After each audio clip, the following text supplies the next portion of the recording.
നമസ്കാരം. ഇന്നത്തെ 10 പ്രധാന വാർത്തകളിലേക്ക്. ഇംഗ്ലണ്ടിന്റെ തലസ്ഥാന നഗരിയായ ലണ്ടനിൽ നിന്നും വെറും 62 മൈൽ അകലെ കേംബ്രിഡ്ജ് ഷെയറിൽ ഒരു കഞ്ചാവ് ഫാക്ടറിയും അവിടെ 2 പുരുഷന്മാരെയും പോലീസ് അന്വേഷണത്തിൽ കണ്ടെത്തി. 2 പേരെ പൂട്ടിയിട്ട നിലയിലാണ് അവിടുന്ന് കണ്ടെത്തിയത്. സൈബർ തട്ടിപ്പിന് നേതൃത്വം നൽകിക്കൊണ്ടിരുന്ന സംഘത്തെ UK പോലീസ് അറസ്റ്റ് ചെയ്തു. തെക്ക് കിഴക്കൻ ലണ്ടനിലെ ബ്രെഡ്ലിയിൽ നിന്നുൾപ്പെടെയാണ് കുറ്റവാളികളെ പോലീസ് പിടികൂടിയത്. ഇസ്രായേൽ ആക്രമണത്തെ തുടർന്ന് ഇറാനെതിരെ ഉപരോധം കടുപ്പിക്കുവാൻ യൂറോപ്യൻ യൂണിയനും അമേരിക്കയും ബ്രിട്ടനും തീരുമാനിച്ചു.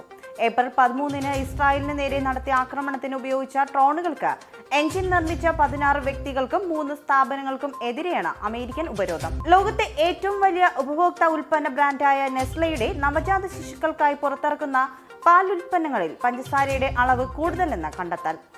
സ്വിറ്റ്സർലൻഡ് ആസ്ഥാനമായുള്ള പബ്ലിക് ഐ എന്ന അന്വേഷണ ഏജൻസിയാണ് ഇക്കാര്യം ചൂണ്ടിക്കാട്ടുന്നത്. അമേരിക്കയിലേക്ക് അനധികൃതമായി കടന്ന 57-കാരനായ ഇന്ത്യൻ വംശജൻ ചികിത്സയിലിരിക്കെ മരണമടഞ്ഞു. 2023 ജൂണിലാണ് 57-കാരനായ ജസ്പാൽ സിംഗ് അമേരിക്കൻ പോലീസിന്റെ പിടിയിലാകുന്നത്. 2024 ലോക്സഭാ തെരഞ്ഞെടുപ്പിന്റെ ആദ്യഘട്ട വോട്ടിംഗിന് തുടക്കമായി. 21 സംസ്ഥാനങ്ങളിലായി 102 ലോക്സഭാ മണ്ഡലങ്ങളിലെ വോട്ടർമാർ സമ്മതിദാനാവകാശം രേഖപ്പെടുത്തും. ഇന്ത്യൻ നാവികസേനയുടെ പുതിയ മേധാവിയായി വൈസ് അഡ്മിറൽ ദിനേശ് ത്രിപാഠിയെ നിയമിച്ചു.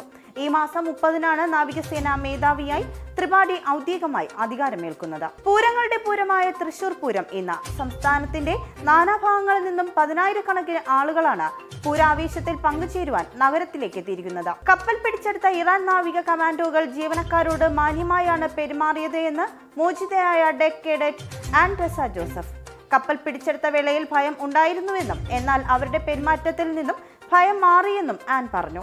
IPL-ൽ മുംബൈ ഇന്ത്യൻസിന് 3ാം ജയം. പഞ്ചാബ് കിങ്സിനെ 9 റൺസിനാണ് തോൽപ്പിച്ചത്. ഇന്നത്തെ 10 പ്രധാന വാർത്തകൾ ഇവിടെ പൂർണ്ണമാകുന്നു. കൂടുതൽ വാർത്തകൾക്കും വിശദ വിവരങ്ങൾക്കും Anil TV UK channel subscribe ചെയ്യുക. കൂടാതെ Anil TV mobile app download ചെയ്ത് സൗജന്യമായി ആസ്വദിക്കും.